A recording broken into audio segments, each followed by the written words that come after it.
Okay, so we are the Santa Cruz SPCA. Before I jump in, does anybody know what the SPCA stands for? Trick question. Society You're on the right for track. Protection, something Close. animals. Well, you got the animals part right. Usually everybody gets that.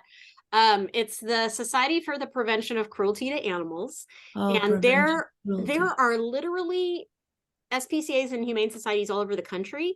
None of us are linked in any way. We are all our own individual organizations. So that gives you just a little insight into Yeah, that's good shelters. to know. Okay, so we are super reliant on our fosters, now you included, who help us carry out our mission. And one of the big ways you help us do that is we have a limited amount of animals we can take within our shelter. And so our foster program allows us to take more. We're kind of unlimited. So when people ask us, like, how many animals can you have in your shelter? We don't really have a set number because our foster program allows us to take more. So we'll send out fosters who are brand new to us, and we learn about them together. So we're really flexible with our foster program. And our needs definitely vary during the year. We see kittens most often during February, March into the early spring and through like summer, sometimes even fall. We see puppies kind of all year, just because they don't have as much of a real time frame that kittens do. They don't have as much of a breeding season like kittens. But we foster for a myriad of reasons. So I'm going to kind of go over those and you can decide kind of if any of those will fit into what you were thinking of helping with. And we're in a brand new building. So have any of you been to our building yet? Yes. Oh, good. Okay. So we are at 2601 Chanticleer Avenue, which is just doors down from the place we used to be in, which if any of you saw, that was a tiny little house. Yes. We are now in a brand new, beautiful, very purpose-built shelter. So we're quite happy to have that. Okay, so this is our mission statement. I don't expect you to know this and to recite it to me, so don't worry. But we really focus our attention on adoption and education and also advocacy. So our education program really works with students to become advocates and helping our volunteers and fosters to become advocates out in the community as well. So we'll have you assist with that too. Where do our animals come from? So a lot of folks wonder where we're getting our animals. We get them a couple of ways. One is just surrendered by owner, which any person within our community can come in and surrender a dog or a cat. We can only take dogs and cats at this point, but they can surrender at any time. And then we take from partner shelters all over California. And we always start here in our neck of the woods. So we check with Santa Cruz County Animal Shelter first. We work very closely with them. They're good buds of ours. And so we try to make sure that if they don't need us, then we can branch out. And so we'll go to Monterey, to Salinas, to Hollister, kind of the neighboring areas to see if they need any assistance in us taking animals. And we'll even go as far down south as Los Angeles if the need be. And again, we are willing to help those shelters so that we can kind of limit the amount of choices they're having to make in terms of space or just animals that might be harder to place. Okay. Folks always ask, are we a no-kill shelter? And technically we are not. However, we have like a 99% placement rate. So it's pretty rare that we do have to euthanize an animal. And if we do, it's usually an animal whose quality of life is no longer good, or they're behaviorally, we can't work with them. We've tried everything in our behavior toolbox and it's just not safe to put them back out there. But like I said, pretty rare that happens. And we don't like to use the terminology kill versus no kill. We feel like it's very divisive among shelters and we really want to partner with all of our neighbor organizations. So yeah, we try to stay away from that language. Okay, so there are 2 shelters in our area and we are completely different, right? We have different funding sources, we have different policies and procedures, we have different locations. People still always get us confused. I think that'll always happen. But we are a privately funded shelter, which means we're 501c3. We are run by donation only, and that's not just the money that helps our doors stay open, but also everything we use in the shelter. We're able to use our donations to feed the animals, to put collars and leashes on them, to put warm bedding underneath them. And whatever we don't use, we give back to the community through our pet food pantry program. So we are kind of a safe haven for a lot of other shelters like Santa Cruz County Animal Shelter, who are open door and have to take in animals all day, every day. We want to be able to offer them assistance when they need it the most. And we are doing that right now. In fact, we're trying to keep some of our kennels open so that we can take from them if the weather continues on through the weekend. So yeah, we again try to support those bigger shelters because they do have to make more of those euthanasia decisions. Okay, so today, this is what our foster program is looking like. We do put more animals into foster than we ever have before. Right now, we have I think 52 out in foster. And that's unusual because obviously we evacuated the shelter. But we do regularly have animals in foster care. And because we're in a new building, because we went through that pandemic, all of our processes and procedures have changed immensely, have gotten better over time, and we just continue to iterate them. We continue to change and make them better. And you guys really help with that. Your input really helps with that. I put here together, we learn about our animals. As I mentioned, sometimes we're taking animals that are brand new to us. It might be coming just from a home or from another shelter. So we're going to be learning about them together. So, during that process, I'm in contact with folks either via the phone or via email so that we can get an idea from you what you're seeing in the home. We definitely have a need for involvement and flexibility in terms of getting these animals adopted and doing the adoption coordination. So we're going to ask you for all kinds of input. We're going to ask for pictures, videos. If you can talk to adopters about your animal, we really want you to be a part of that process. As long as you're comfortable with that. And if not, we'll certainly take the reins. But in terms of giving us all of the necessary stuff we need for doing a good marketing campaign, we will really want that from you. Even if you're not the best photographer or video taker, we want to hear what's happening in the home. So if you are tech savvy, do it up. You can certainly put pictures of your animals and use filters and make funny stories for them, whatever. We're quite happy to boost their signal however we can. Okay. So you guys probably know this already. And just like Julie was saying, these guys are not going to necessarily be like your pets at home, even if you've had pets your whole life, right? Because most of them are coming from a situation that was not as sturdy as a whole life home, right? So every change they make, going to a shelter, going to a new home, is a little bit of a trauma. And because of that, they often come with fear-based behavior, at least initially. We see a lot of that in the foster home, and later on I'm going to talk to you guys about how to kind of work through that. But the biggest thing to remember is these guys may be looking for a way out. They may take some time to get used to you. They are not going to necessarily show you the behavior that you're used to. So just go in with good expectations, knowing, okay, these guys are coming from maybe not the best background, so I'm really going to give them some flexibility. Oh, somebody else trying to add. I'm going to add her in here. And then as it mentions down here, and as I just said, they do often look for an escape route, and we can talk about ways that we can support you in making sure that doesn't happen. And of course, we're here. We give counseling over the phone. We even have outside folks who will help us from time to time with behavior concerns that come up that are a little bit more daunting. Okay, so here are our current foster opportunities. Whoops, I went too far. The main one that I start people with, if they're feeling uncertain, this goes for all of you. If you're not sure how it's going to work, or if you're feeling a little timid about taking on a foster, a slumber party is a great way to kind of dip your toe in the water before you jump in. And they are literally what they say, slumber parties. You take a dog overnight, see how they do in your home. and bring them back the next day. This has shown to be a great way for our animals to get a break, and also for us to learn some key things about how they do in a home environment. So even though it's a change for them, it tends to weigh more on the positives than the negatives. So if you're uncertain about how to start, that's a good place to do it. We also do recoveries from surgery or illness, emergency foster, like we just did yesterday with all of our animals. We do behavior and quality of life fosters. That's a common one for us. Right And now.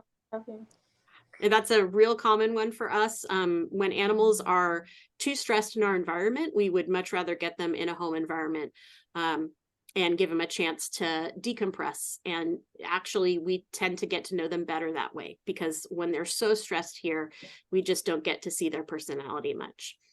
We obviously do kittens, puppies, and then pregnancy animals or moms with babies. And as I stated, with kittens, it's typically spring through to like fall. And with puppies, who knows? Right now we have, we just had a group of 11 puppies, Great Pyrenees Border Collie mixes. And we didn't send all 11 with one person because, you know, we didn't want them to stop being a foster. We split them up into groups. So we had like 4, 4, and 3. And it worked out really nicely. And then finally, there is the option potentially sometimes of doing hospice care. And hospice care is when we know an animal has a terminal illness and we're asking the foster to care for them during that time until they pass. And that takes a strong person. You know, I don't ever expect everybody to raise their hand for that one, but we're willing to look for that for those people, for those unicorns, as we call them, just so that the animal can have the last time of their life, as long as their quality of life is in a good place. And during that hospice period, we of course have you talking with our vet to make sure quality of life is always where we need it to be. Okay. Any questions yet? You guys all good? I've got a question about just the behavior, and maybe you'll cover this, but Yeah. do you guys have classes or anything that we can bring our foster to? We actually recently went to some outside sources to look for that help. And we do have somebody that we're working with who will do remote counseling and then will come out to you and do counseling and work through behavior issues. So that is an option that we're playing around with. Mm-hmm. We also have a position for a behavior coordinator who's like behavior trainer. That position's vacant right now, which is why we went to outside sources. But eventually when we fill that vacancy, we'll have somebody in-house who can just follow you along all the way through and can help you with that training.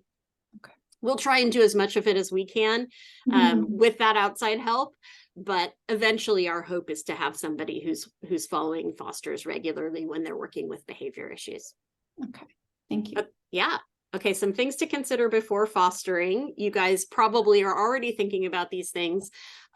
First, are you allowed to have an animal in your home? We're not going to check with your landlord, so we'll just trust you guys to do that on your own and make sure it's all okay.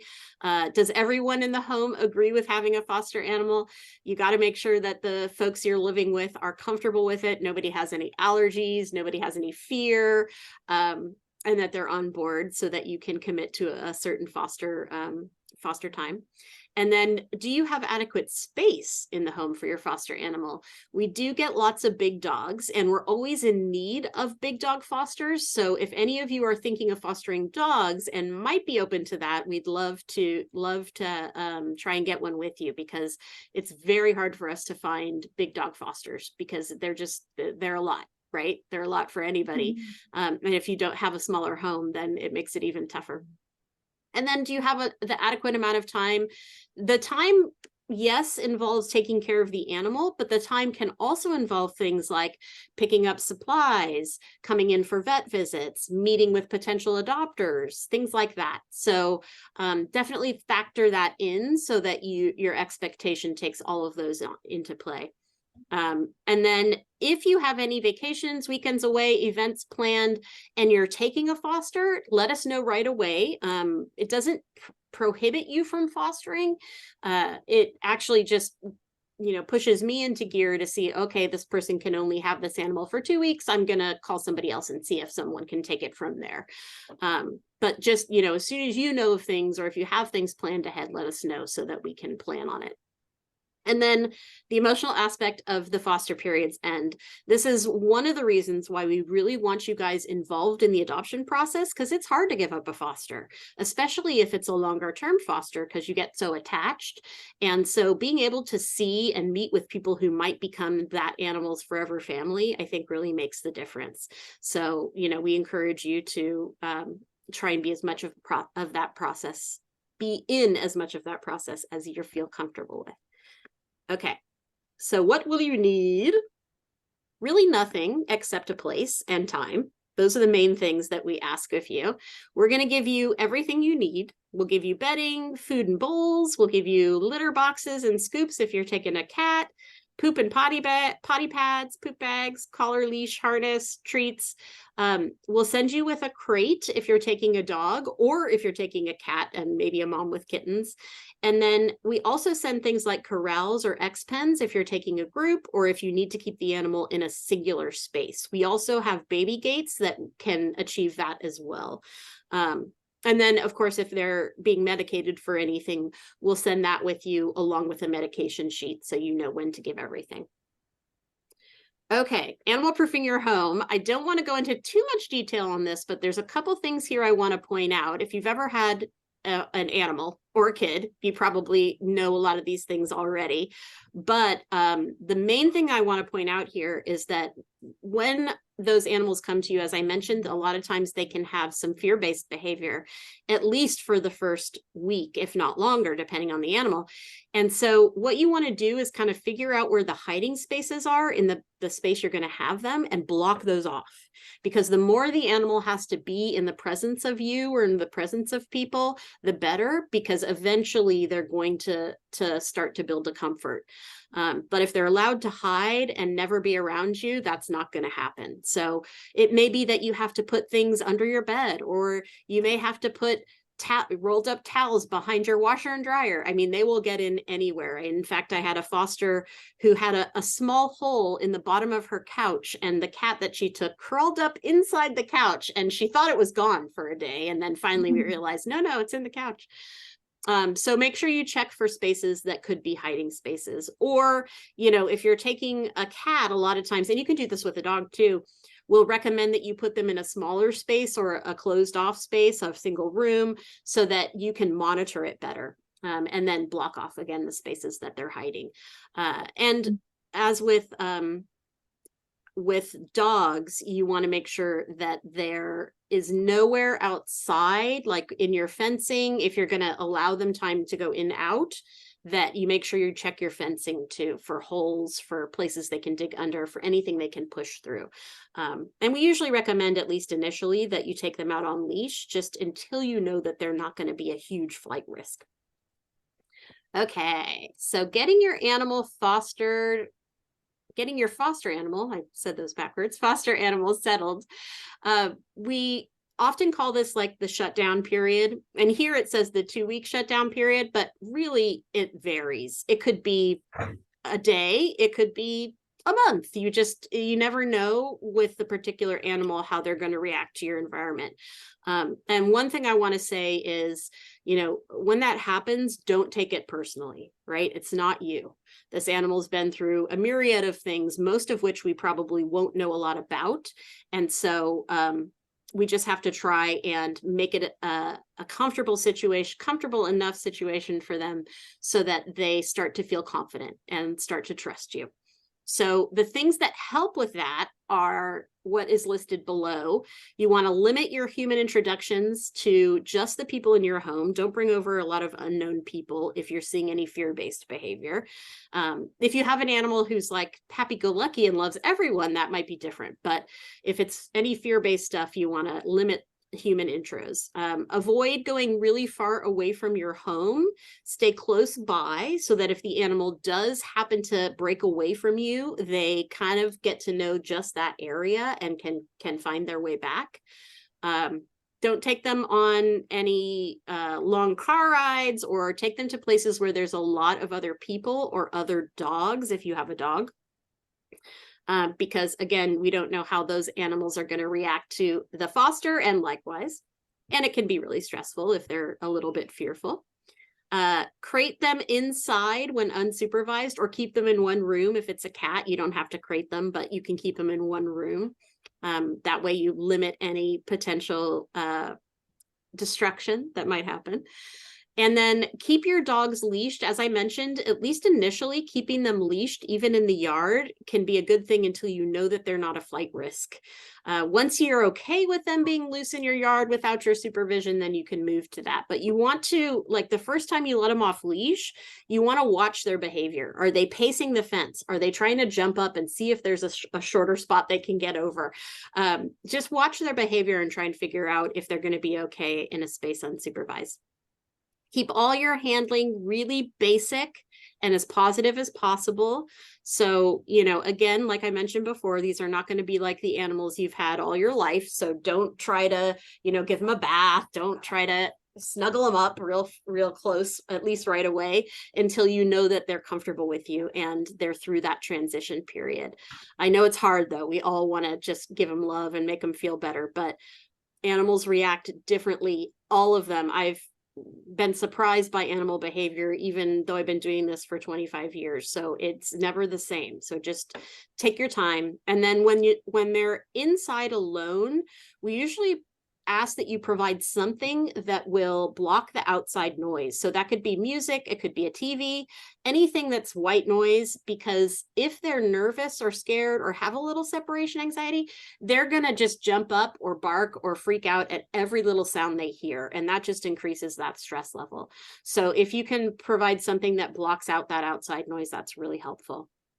Okay, any questions on any of this before I move on? And thank you guys for joining us. I had a couple of questions about, you know, sleeping in bed, like once you are comfortable, like sleeping in bed or on the couch, should we not do that? I think it's okay as long as they're not guarding it, right? So, and usually we're going to know if they have any guarding behavior before we send them home with you. But every once in a while, we send one home and we realize, oh no, there was some guarding happening here.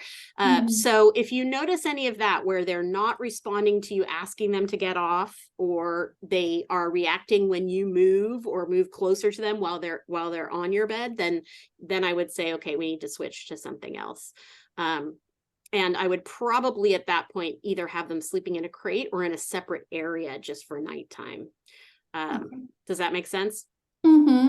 Yeah, but as far as like having them up on those things, if they're friendly and aren't guarding at all, then I think it's fine. Okay, cool. Thank you. Yeah. Okay, so you may have animals at home, which is totally fine because most of our fosters do. And so what we'll do here is, if you're going to take a dog, we'll have you bring your dog here and we'll do a little friendly walk together to see how they do, if there's any real red flags. And it won't tell us everything, but it'll at least give us an idea of how they might do in each other's presence. And then what we recommend you do when you get home is that you do that same thing.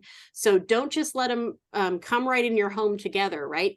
Keep them outside, take them on a little walk down the street in front of your house or nearby to your house, and let them just kind of come up and sniff each other organically, and just be on the lookout for any red flags.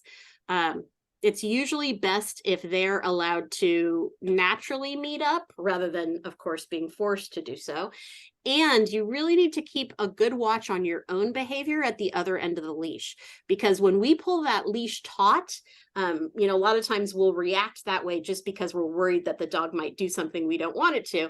And when we pull that leash really taut, it actually causes them to react more. It's like a barrier, so they can't do what they would normally do. So you want to keep your leash as loose as possible. And if it, you know, if they're getting nose to nose and they're really not happy, you may just have to remove yourself completely. That's different, right? But if they're meeting up organically, try and keep that leash really loose, because again, the more taut, the more nervous or worried we are, they will respond to that.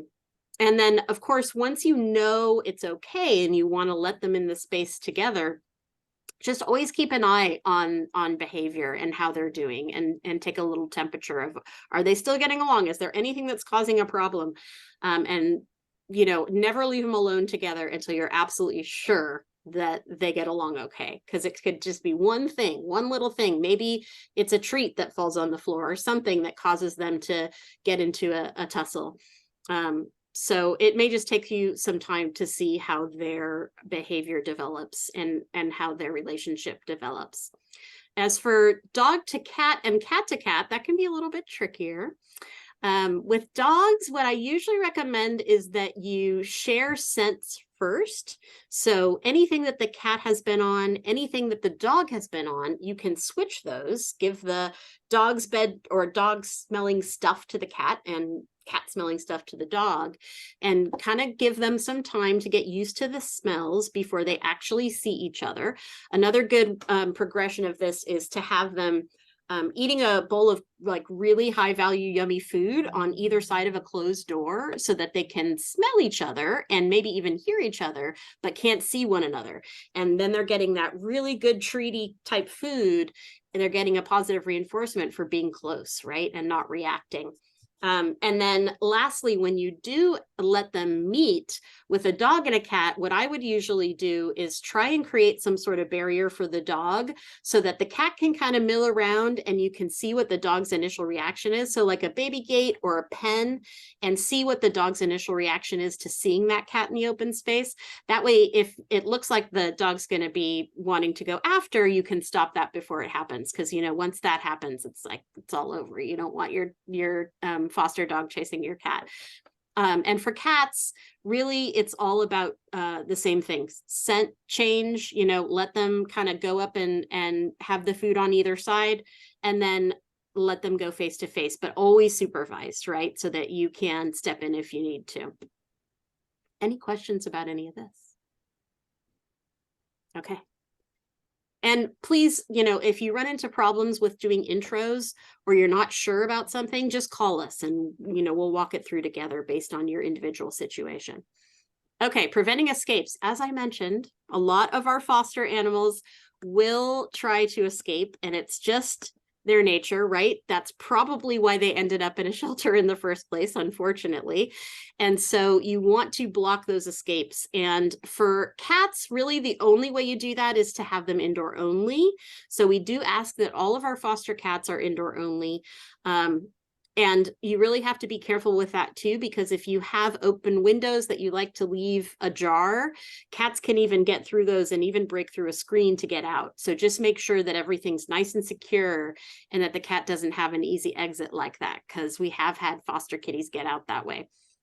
As for dogs, what we like to have you do, if you have very heavily traveled doors, maybe you have a door that's open a lot because you have children or you have other animals going in and out, we like to create an airlock, and the airlock can be on both sides. So we'd give you an X pen so it's on either side of the door, and it won't stop the animal completely, right? A lot of them, if they're big enough or smart enough, they'll get over it, but it slows them down enough that you can stop it. You can close the door, you can, you know, do whatever you need to do, and it gives you just a split second, a moment of time so that you don't lose them.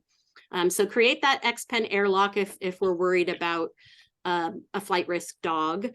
When you have them out, always connect the leash to a well-fitting harness. We're going to send you with a harness and leash. They'll have a collar as well, but the collar is just meant for ID. We don't want you attaching the leash to the collar. We would much rather have you attach it to the harness. And they should always be leaving with a collar with an ID tag. So if we try to send you home with somebody who doesn't have that, please yell at us, because we need to make sure they always have their ID. And make sure that at least initially, you don't have any unsupervised time for dogs outside, because again, you want to make sure they're not constantly looking for a way out. Make sure they're always wearing that ID tag and collar while they're with you, and make sure there are no holes or breaks in your fence, because they will capitalize on that and find a way. And definitely during that first week of arrival, this is prime. You want to make sure you're preventing escape, but it may be longer depending on the dog you take. And again, we'll try and give you some of that info before you take them home. Hey, Brenna. Yeah. I'm curious regarding the harness. Yes. When I volunteered at Peninsula Humane Society, I did some of the behavior, like participated in the behavior classes and walking the dogs. Yeah. And harnessing actually could be quite a little bit of a situation, you know, depending on the dog. Some were super easy, some it was a challenge. Yes. If we've got a dog it's a bit of a challenge for, or maybe it's taking a little while for them to get comfortable with us, is it okay to leave the harness on so it's easier to leash them up and walk them? Totally fine. And we have a lot of different harnesses based on the dog. So if the dog's a puller, you're probably going to have a harness that is front and back clipping. We use something called the Freedom harness, and that's so that you can have control and limit that pull.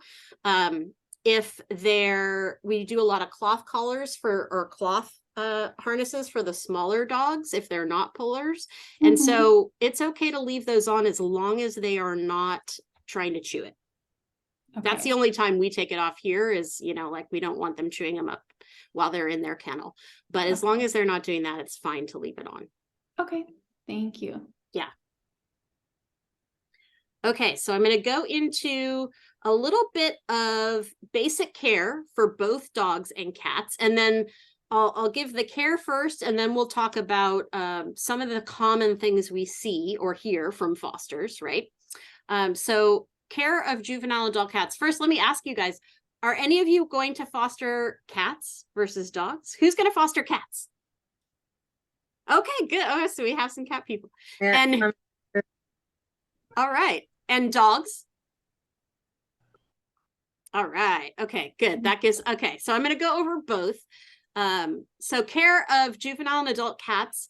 We are feeding our cats both dry and wet food. They need the wet because it helps with the moisture. They don't get enough from drinking water, so they need to have that extra moisture in their diet. So you should feed them both. You don't want to overdo it on the wet because it is pretty high in fat, but you do always want to mix it in. And we feed twice a day. This you guys probably know, but I'm going to say it anyways. You should never, ever give milk to cats. They can't process any of the kinds of milk that we drink. They can only drink like kitten replacement milk. So please, water only. They should be fed away from their litter box, never close up. So if you have them in one space, and I know a lot of fosters will, if they have like a large bathroom, they'll initially have the cat in there, which is fine. Just make sure the litter box and the food are at least like 6 feet apart, if you can manage that. You want to scoop the litter box as often as possible. Cats can be really picky about their litter. And if you notice that they're not using the box, we want to hop on that right away, because it could be something as simple as it's not the right litter, it's not the right box, but we don't want anybody to have to go through that. So, you know, make sure you let us know if like, they're not going in the box. They can be kept in about a large bathroom or a small bedroom for the first like week to 2 weeks if they're decompressing. It's totally up to you, but we usually recommend at least a week, no matter the cat. But you can do it longer if you think they need more time to adjust. And we're going to provide you with enrichment. So we'll give you toys, we'll give you scratching pad or post. Just make sure they're always available. So wherever you're going to have them initially, make sure they've got their litter box and their food, although they're 6 feet apart. Make sure they've got an open crate they can go into if they want to hide. Make sure they've got their scratching poster pad, because if you don't give them something, they're going to find something. And then toys as well, if they have a toy interest. And again, we might know that going in. Okay. Oh, and then foster cats should never be allowed outside. All right. So now we're going to talk about cat behavior a little bit and the things that we most often hear from our fosters. On the right is basic cat language. And the thing that is most important here, in my opinion, is the cat tail. That's going to tell you how they're feeling the most. So if you have a cat who's swishing their tail really fast, slapping it on the ground, or twitching it, they're basically saying they're done. And that is the common precursor to a cat who's going to swipe or try to bite. So make sure you're watching the tail at all times. And there's other parts of the body that will follow along, like the eyes might get big, the ears might start to go down or back. All those things are meaning the cat has had enough. And so if you're seeing that stuff, just back up, give the cat a break, and try again later. Even if it's in play, you want to back up, try again later. So these are a couple of the things that we're commonly hearing about that we see in foster homes. One is, destructive scratching and play. So you always want to make sure you have that scratch pad or post available. You want to put it in easy to find places. You want to make it enticing with a little bit of catnip. If they are going for something like your couch or your chair, we recommend, obviously putting what you want them to scratch in the area, but then you can use a little double stick tape on that area. Sometimes they don't like the feel of that. And then you can also use something that you get at the pet store called bitter apple. And bitter apple, you just spray in the area where they scratch, and then they scratch it and lick, and it tastes really nasty. Doesn't hurt them in any way. It just tastes yucky. So that's something else you can use as a deterrent. Make sure they have lots of toys around to play with. And we usually recommend that when you're playing, you use only things like pull toys. That way they're not going for your hand or your arms. We don't want to encourage that kind of play, even if they're a kitten, because the more they do that, the more they can do damage without meaning to. And that's, what we don't want to see. So use pull toys where you can dangle things and pull them, and they can go crazy on those rather than on you. The next thing is the overstimulation. And as I mentioned, this is where you really want to watch the tail. When cats get overstimulated, it's basically when they're starting to feel like they want to attack. And that's why you want to watch that tail. And so if they're doing that, please give them a break and step away and then try again later. Another thing in this arena that is written here is that when they lay down on their side and show you their belly, that's actually a cat's way of saying that they trust you.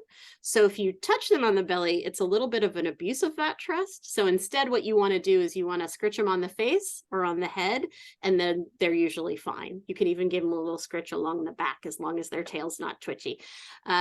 And they're usually okay with that. But this all kind of minding these things will help you from getting, scratched or gone after by the kitty, and keeping their stress level low. And then litter box issues is the last one. And, please, like I said, if you have anything like this, please let us know, because we don't want you to have to go through this. And like I said initially, it could be something as simple as changing the litter, the placement of the box, if it's next to something noisy, or even just changing the size of box. But if it's not that, we may want to check into something else. A lot of times cats will go outside of the box if there's a medical issue, so we'll check that out. If it's not medical, then we'll start looking at the other behavioral factors in your environment. But we want to help you through that, so don't let it go. If it's starting, give us a call and we'll help you through it. Okay, any questions from the folks who might be taking cats on cat behavior and cat care? Nope. All right. You guys are on it. Okay, so now for the dogs. So we are also feeding our dogs twice a day, although we typically will give them dry only, and then we'll put the wet on top as an enticement. They're not as much in need of the wet unless they're, older or missing teeth, or need to pack on pounds. So we tend to feed them more dry than wet. But you can certainly, like I said, add it as an enticement. The other thing you can do is if the dog's not eating it, you can wet it down with a little warm water. Sometimes just doing that does the trick. Or you can even do like a little bit of chicken broth, warm chicken broth, and that will entice them to the food. Do expect that when you take home an animal, just the change of all that can stop them from eating. So like a day might go by and they haven't eaten a thing. That's pretty common. But if you get into day 2 and they're not showing any interest, then you might want to check in and just say, I haven't eaten anything yet. If it gets past that, then we'll probably want to try some other things. So dry food twice a day, and then some canned just as an extra enticement. Fresh water always available, whether it be cat or dog. We do send you typically with a crate, unless we don't have the right size. That does sometimes happen. But we'll try and make sure that we have a crate to send you with, and then leave it open and available the whole time you have the dog. That way it can be their safe space. If they need to get away from you, they can go into their crate. Definitely regular exercise. I don't expect you to keep up the pace like we do here. I mean, here we're trying to get them out like 4 times a day, every day, but you don't necessarily have to do that. A couple times a day with most dogs usually suffices. But I will say it's an important factor in making sure that they're not having accidents in the house. And most of our dogs, even owner surrender dogs, we're not 100% sure they're potty trained. So always make sure you start on a very routine feeding and potty schedule. So like feed, and then, within the hour potty, and always kind of the same routine. So they get into that in the mornings and in the evenings. Please avoid any invasive handling, as I mentioned before, like any grooming stuff, trying to trim their nails, give them a bath, any of that kind of stuff. If they need that, we can absolutely have that done. Either we can do it, or we have folks that we work with at grooming salons that help us out. And do it for free. So don't feel like you have to do that. If you notice something, let us know and we'll make an appointment to get it taken care of. And then, as I mentioned before, you want to avoid the places where there's going to be a lot of dog traffic. And again, it's mostly for the safety of your foster dog, because as you probably know, if you've had a dog in Santa Cruz County, there are a lot of folks out there that just let their dogs kind of go as they please. And that can be really scary for a foster dog, and it could get your foster dog in trouble if they get into a little tussle with a dog. So try and avoid the really heavily traveled dog spaces, just so for safety's sake. Okay. Now, dog behavior. So these are the things that we tend to deal with the most with our fosters and dogs in foster. So on the right is kind of all the basic doggy language. And probably the number one thing we at least hear initially is there's some fear-based behavior, even with a dog who seems very confident and comfortable in the shelter environment will sometimes go home and show a little bit of fear-based behavior. It's just, again, the change of it all. So if your foster's fearful, it's totally against our human nature, but the best way to handle that behavior is to ignore them. Don't look at them, don't call them by name, just ignore them completely, go about whatever you're doing, and whenever they come close, just drop treats. Drop treats, lots of treats. You become a very positive thing if every time they come close to you, you're dropping a few tasty treats. And then over time, as they're coming and realizing, oh, if I go close to them, I might get treats. Over time, you can put out a hand with a treat, and maybe they sniff your hand and take a treat.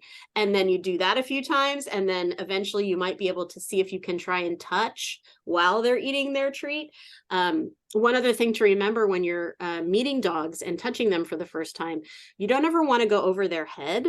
That's really scary for dogs who don't know you. And it's really actually uncomfortable for most dogs. They don't like this kind of like coming at them like this. So instead, what you want to do is you want to come up from underneath, give them a scritch on the chest or the chin, just when you're starting, right? And if they're comfortable with that, again, you've got your treat in your hand, right? And then you can maybe try petting along the side where they can see where that hand is going. Those are all good ways to kind of work your way in, but you don't want to be standing over them. You don't want to be looking right at them. Those are all very scary things for a dog in terms of behavior. You want to be low, you want to be turned, you don't want to be looking at them, you just want to have your treat and then kind of move in slowly from underneath. Does that make sense to everybody? Mm-hmm. Okay, good. Just as I said, resist the temptation to push yourself on them and help build up their trust. And over time, typically it does work.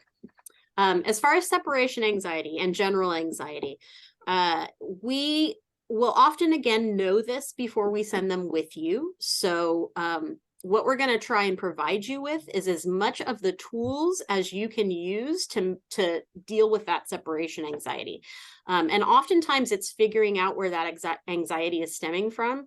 It could be linked to the person, so it could be linked to you, and they're just so anxious about when you're leaving and when you're coming, it could be linked to other animals, right? Maybe they feel more comfortable with another dog or comfortable with other animals of any type.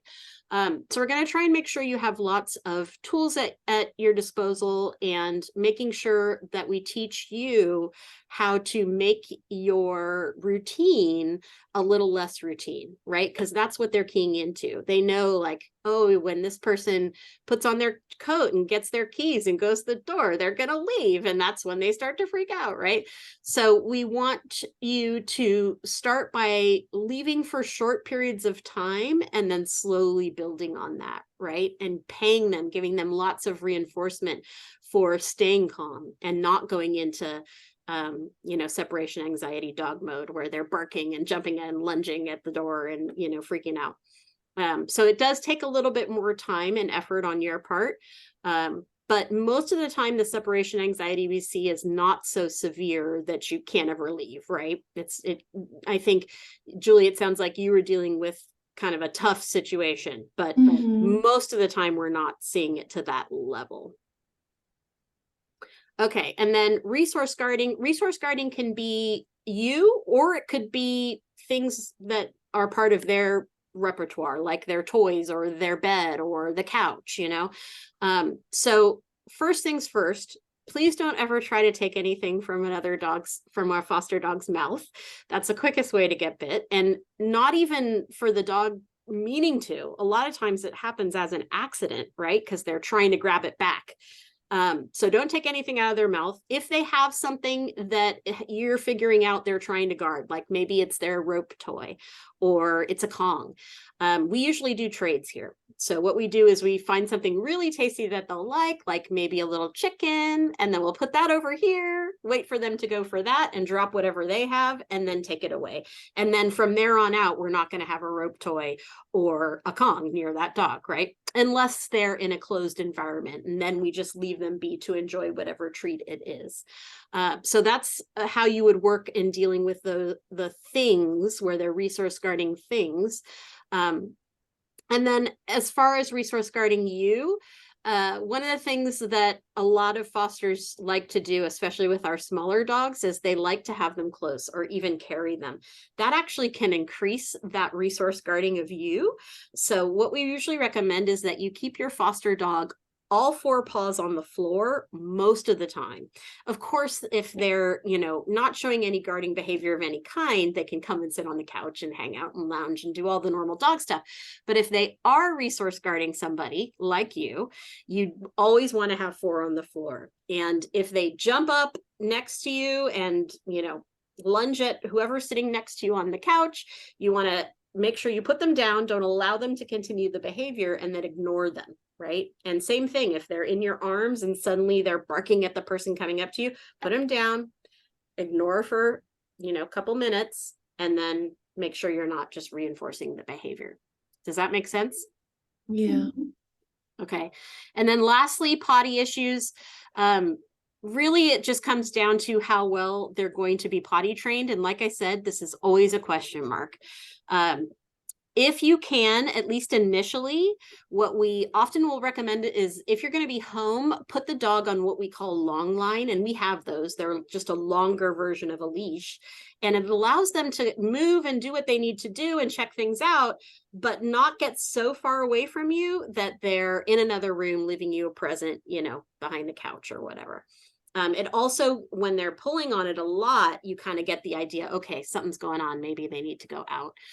So we can give you a long line. You can certainly, like I said before, get them on a very stringent, like feeding and potty schedule to see if that works.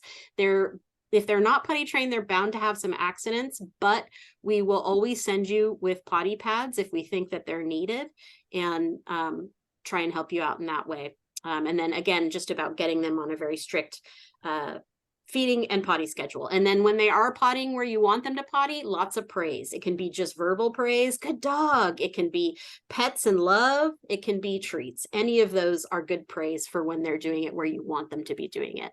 And then lastly, on the potty issue, usually if we know we are sending you with a marker, we're going to send you with belly bands. So when they're marking, they're basically lifting their leg to mark their territory. And so a belly band will cover up that area and it'll get caught in, it looks like kind of like a little cloth diaper, and it gets caught in there. And then those are easily washable. And a lot of times it'll stop the dog from actually lifting their leg over time if you keep it on, because they don't like to have that wet feeling against them. Okay. Questions Hey, on Brett. any of this? Yeah. Bren, I was just wondering for eating, my dog just passed away about 2 months ago. Oh, sorry. Yeah, that's okay. She was a little Pomeranian, and she used to like to eat at the same time that we did, like dinner Yeah. and stuff. Yeah. Do you think that's like a good thing to maybe, like, you know how it's kind of like you're part of the pack or something? Yeah. Yeah, certainly. I know that my own dog does that and likes to eat when we're at the table. So it's totally fine to have them in the same space. If you have another animal, the first time you feed them in the same space, even if it's in different areas, you want to have it supervised because you don't exactly know what will happen. Mhm. So yeah, that's the only thing I would say. But yeah, absolutely. Dinner time's a great time to do it for sure. Okay. And then they're close by, and then they're getting reinforced for being close to you. The only thing I'll say about that though is just make sure you're Mhm. not giving them table scraps, because Okay. that will just instill the begging, and they can't Okay. get enough of that. So treats are just a whole separate thing, you know, and it's Yeah. just specific things that you're giving to the dog. Right. Okay. You got it. Okay. Any other questions before I move on? I don't have a question, but I lost the picture of the Zoom thing. Oh, you can't see us? I can't see you anymore. Oh no. No, I don't know what happened. Is your computer completely blank, or are you on like a home No, screen? I'm seeing the page that says Zoom launch meeting. Oh, well, you're in the meeting though. It might be Oh, wait. minimized. Okay, That's what I I'm got it. thinking. Yeah. I got it back. Oh, you did. I'm sure that's probably, yeah, I think you were right, Julie. It was just minimized on the bottom. I've done that before. Yeah, it happens to all of us. So our training philosophy, we don't expect you guys to necessarily train the animals, although if you are key to do that and you want to, you can. Tell us if you do, because we'll give you lots of information that can help you along in that arena. And really the main thing here is just that we always do positive reinforcement training. So really you're just, as it says here, adding a good stimulus to increase the likelihood of the behavior. So you want to decide what the stimulus is for this animal. And sometimes it's not treats.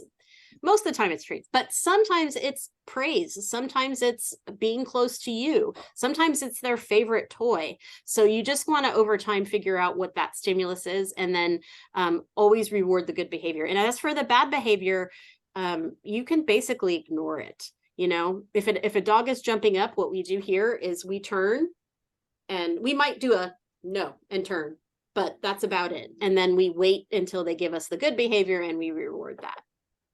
So you want to ignore the bad and pay for the good, right? With the treats. All of this will help build up their confidence. It helps build up trust between you. It really strengthens your bond. And it teaches them what they should do, not by focusing on what they shouldn't do. So we want you to avoid fear, pain, any intimidation motivators. Even if it's not the method that you know or have been taught, we'll always ask you to do this method, because this is how we're going to follow up and how we're going to teach our adopters as well. So yeah, just let us know if you want more training information, because we can provide that. Okay, little segue here into the medical part of things, because things do come up.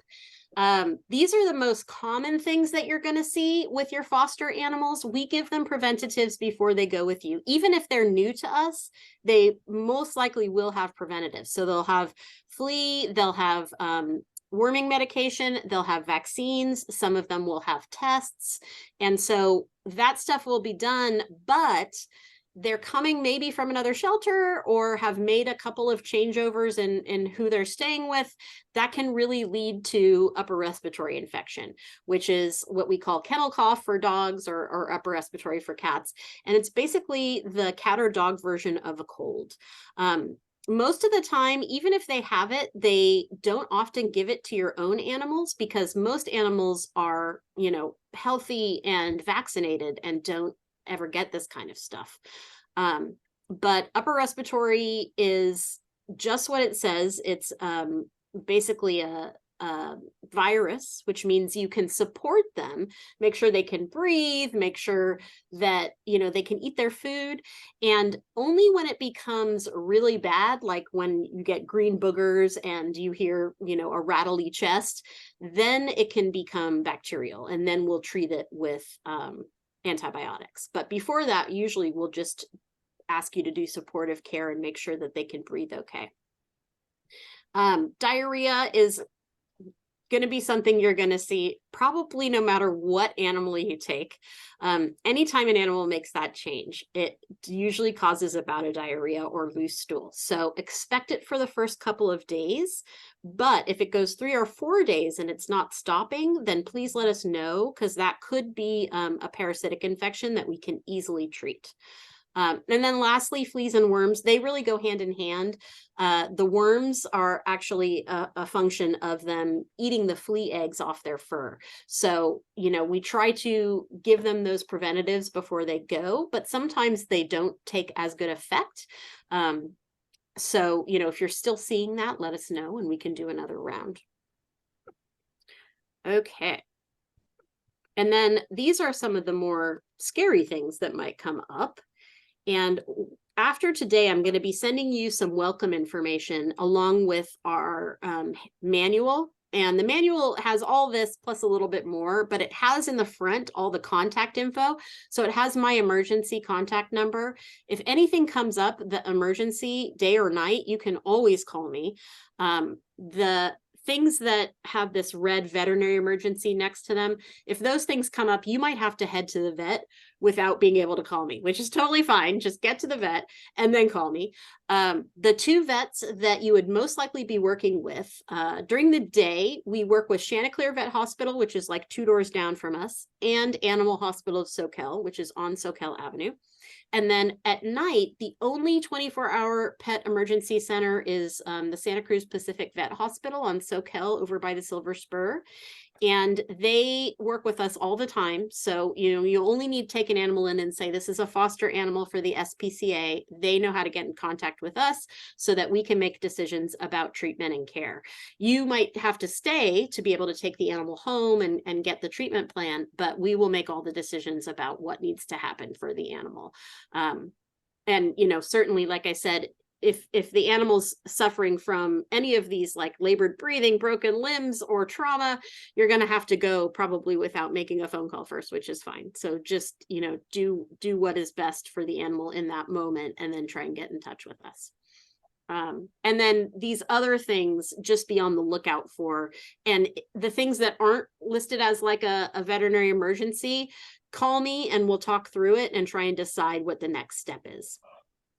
Okay, any questions about any of the medical stuff? This is the last piece we're going to go through before we finish up. So last thing, I talked to you guys about the importance of marketing your foster animal. We really need your help with that. I can't really express that point enough, because it's so wonderful for people to see that animal in a home doing what it would normally do. And that's oftentimes what makes the difference in getting them adopted. So take videos, take photos, send them our way. If you're not sure what to do with them, we'll try and pretty them up and add them to our social media. If you have social media and you want to add them to your own, please do, because a lot of times that really gets them out to more people, and that's what we want.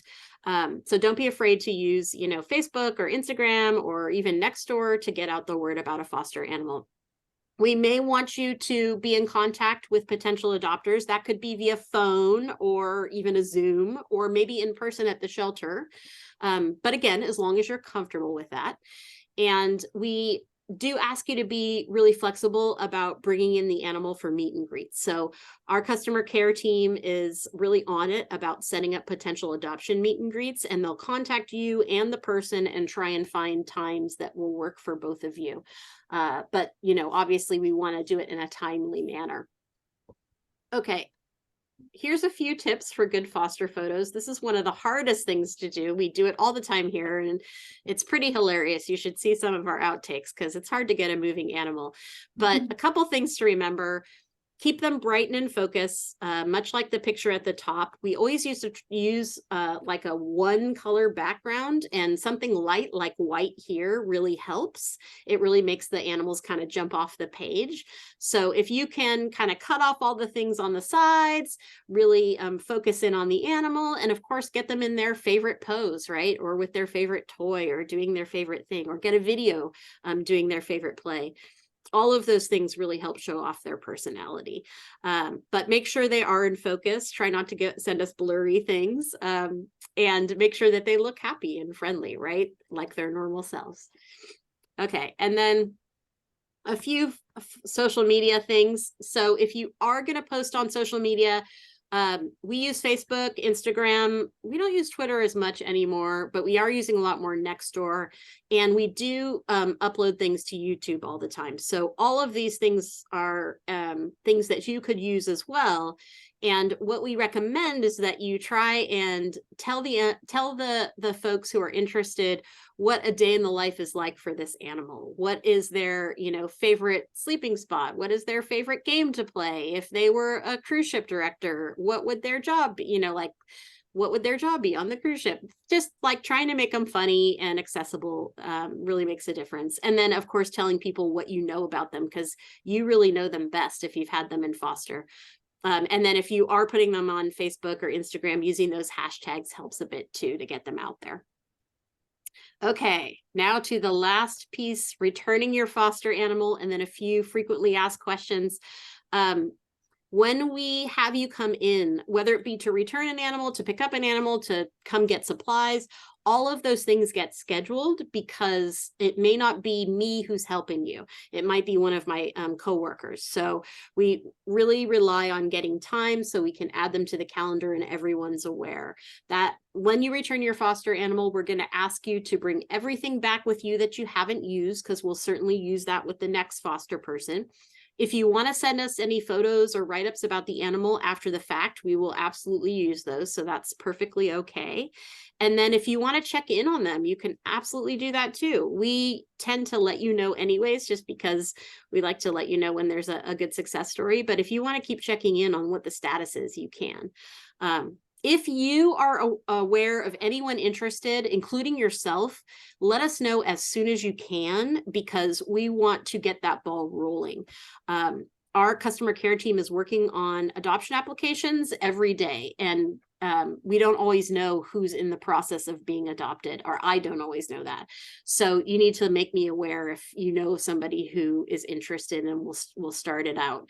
I usually give folks at least a good 48 hours. If I don't get in an application from them or from the person who's interested, then we'll move on to the next. But we don't want to hold them up in their adoption process. So that's why I ask you to just please let me know.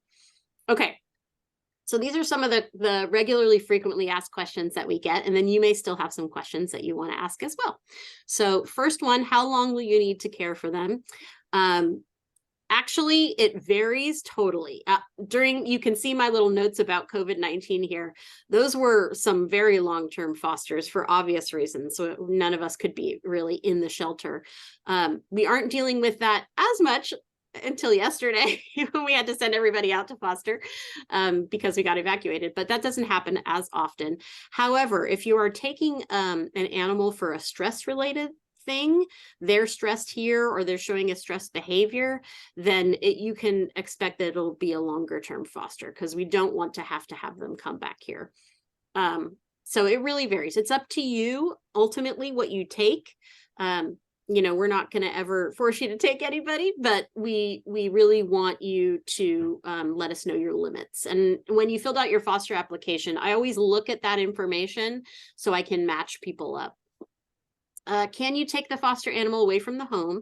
Yes, you can. Just make sure that it's not during like that first couple weeks where they're going to be freaked out, or, if they're not freaked out, if it's an okay animal, it might be different.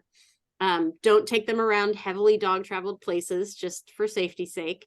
And if they are really freaked out, just avoid heavily traveled places, period, because that stress is oftentimes what can, excuse me, set them back behavior wise. And please, please don't ever take them out of the area. So like, don't take them out of county, because if they get away from you, we really have no way of getting them back. I'm sorry, guys. Dry spot in my throat. Okay. Oh, help. I lost my foster animal. What do I do? We do have a protocol for lost animals. So just let us know as soon as it happens. And we put a bunch of things into effect. We'll send out messages to the other shelter. We put things out on our social media. We even come out to you and help you look. So please let us know if you're missing somebody, because we want to be involved in that process, and we'll help you through it the whole way. One thing to remember, if you do take a dog, do not chase it if it gets away from you. That is the quickest way to get them further from where they were lost. So, you know, get down low, try and coax them with treats, see if you can do it that way, but don't chase them. What if your foster animal bites you or someone else? That also has happened. It can happen. If that happens, we do need to know about it. We actually have to report it. It's a state law that we have to report any bite that breaks the skin. So please make sure that you get that to us so that we don't get in trouble by not reporting it. Usually what it means is that the animal goes into a state-imposed quarantine. And the reason they do that is for rabies. Which is highly unlikely in a domestic animal, but we do have wildlife in the area that carry the rabies virus. So that's why they're doing that.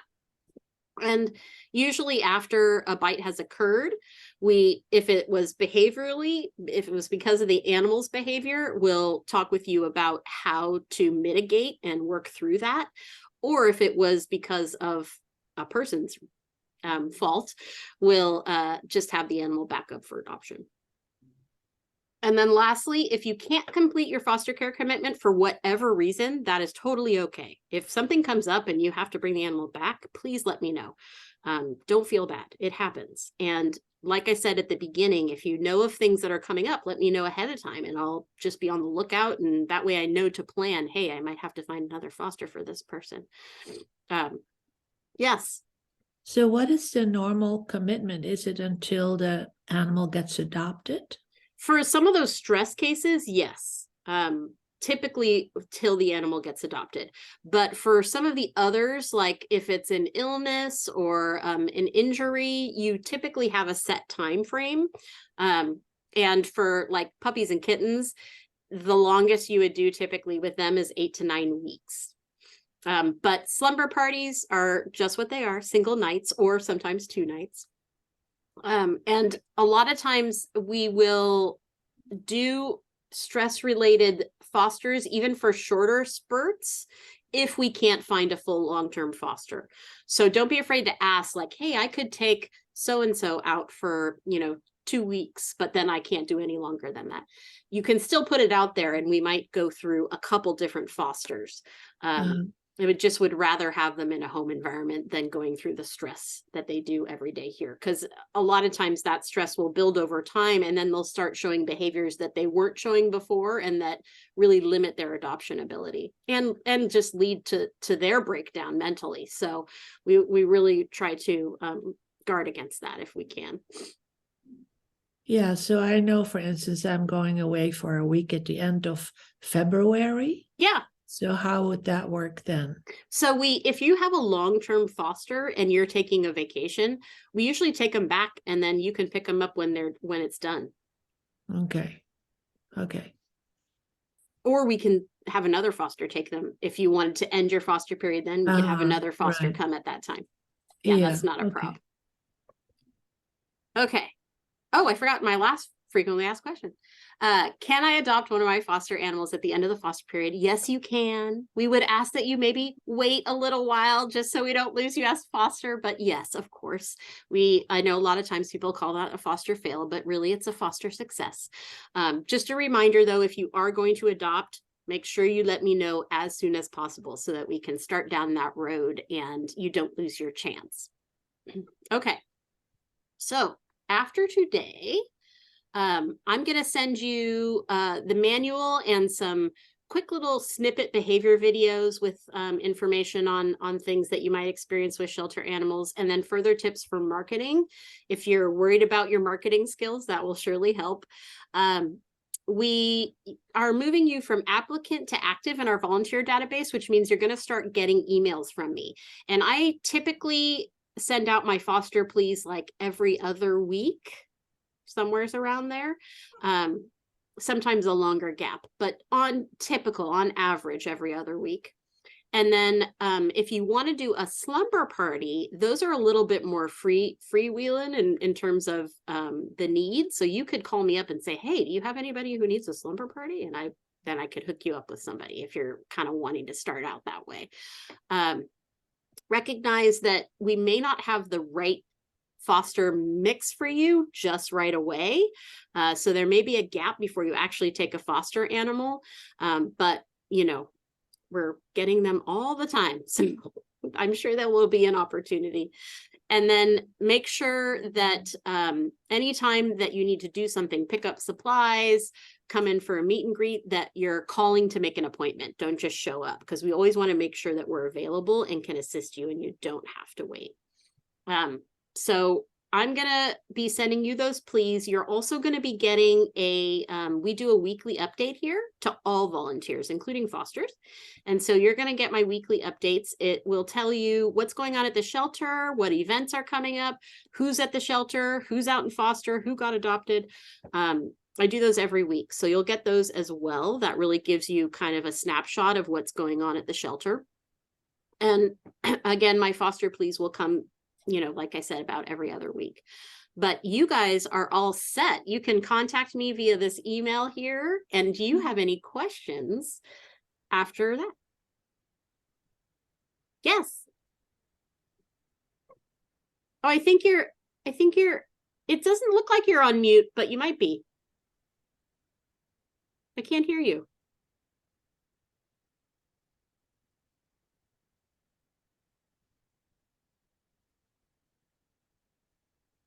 There we go. Oh.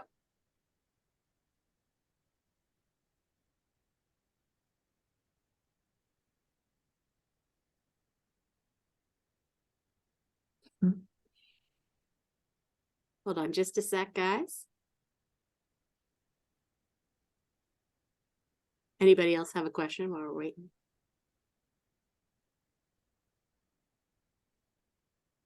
When we say we're gonna pick up because we might get maybe the email of who's available for adoption, are you sometimes having us come in and just like maybe we start out with just a walk with the dog to make sure things are like, I mean, of course it's not going to be like perfect right away, but maybe there's a dog that's like too hard to handle for someone or something.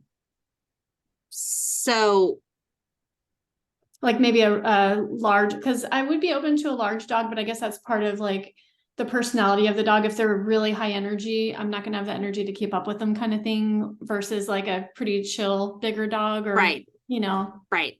Well, really, it just comes down to us having a conversation and coming to meet them sometimes. That can make the difference for you. And it's okay to, like, I've had fosters come in and meet 3 dogs and just have to wait until they found the right fit. So that's perfectly okay. Okay. I would much rather you do that than get stuck with like, oh, this is not working, right? We want success for you and I'm exhausted. No, I know. Yeah. Yeah. We don't want that to happen. Yeah. So yeah, I would say, you know, you can always raise your hand and just say, hey, can I come meet this animal? And yeah, let's do it and see how it works.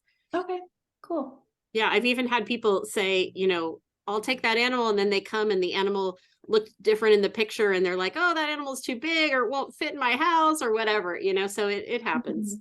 Okay. How many people do you have?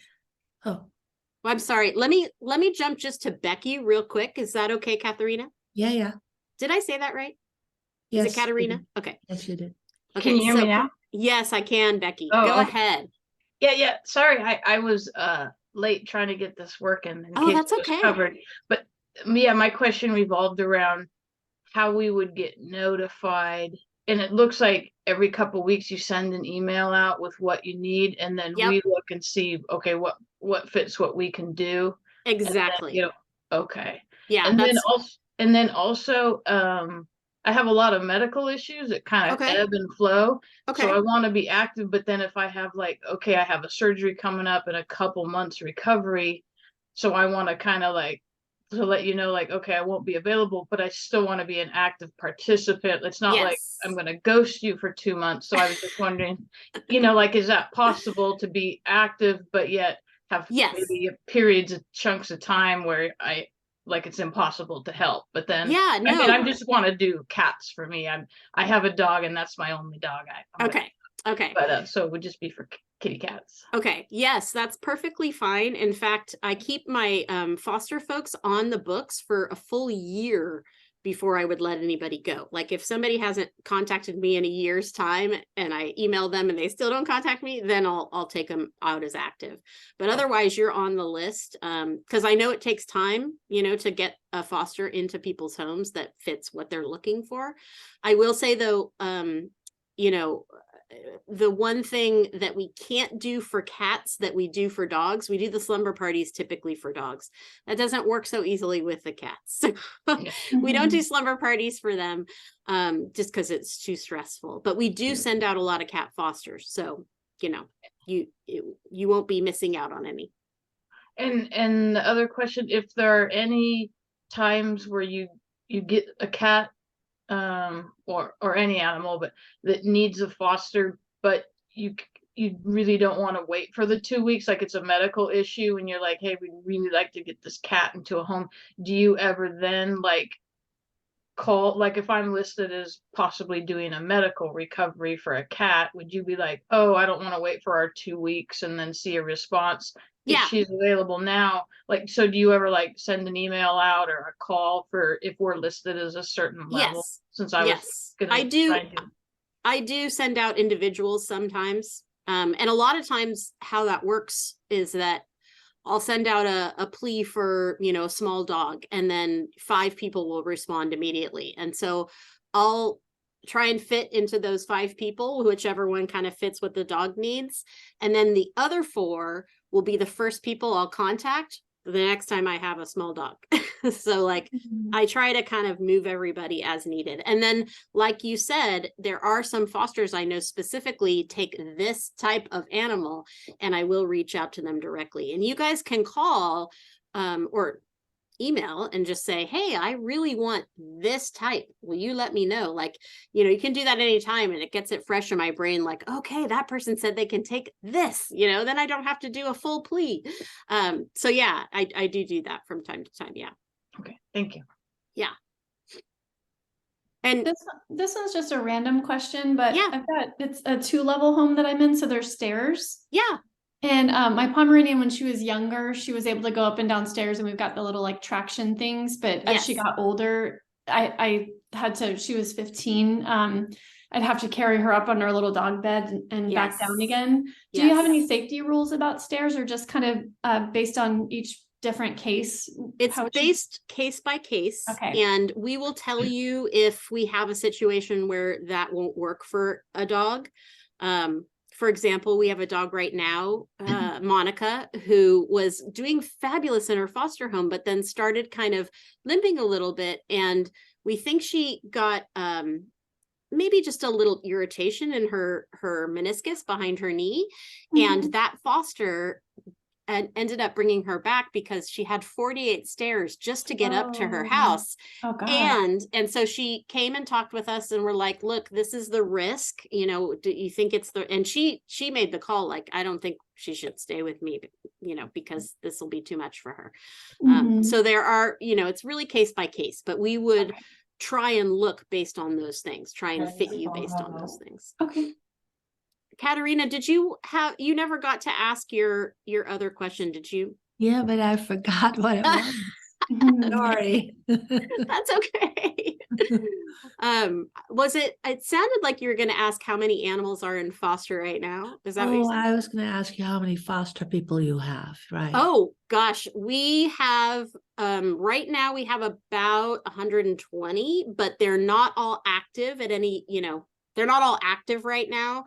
Much Okay. like I was talking with Becky, some of them are out for a time or traveling, and so Yeah, about 120 right now. yeah, okay. And how many animals do you have out in foster? Well, I sent about 40 out yesterday, and prior to that, I had That was the 5. emergency though, right? Yeah, that was the emergency. Yeah. Prior to that, I had 5 cats in foster, Uh-huh. and 3 dogs, and a mom and 5 puppies, and 11 puppies. Wow. Yeah. Okay. Yeah. So, and this is our slow time of year. So Okay. yeah, January, like December through February is kind of our slow time of year, but we Okay. still have plenty of animals that need to go out. Mhm. How many animals do you have in your SPCA building? Well, remember they're all in, because we got evacuated, they're all in Yeah. foster. So we had about 40 in here, Okay. and then, the others were all in foster already. Okay. All right, you guys. Thank you. Yeah, well, thank Yeah, you so thank much you. for coming. And I will be on the lookout for my email with all the welcome stuff and like how to put your hours in and so forth. And then be on the lookout for my emails. You'll get one tomorrow, my Friday update, and then from there you'll hear my foster Okay. pleas. So Thank I look forward to working with everyone. Yeah. Thank you. Thanks, I want- everybody. I want a dog tomorrow. No, I'm just kidding. Well, like I said, if you're itching for an animal, shoot me an email and I'll let you know what we're looking at, because we go through a round session every week, kind of looking at who's here, who needs to go out to foster, who needs to get more marketing, all that stuff. So, you can always check in. Awesome. All Thank right. you. All right, bye guys. Have a good Bye. night. Thank you. Thank you.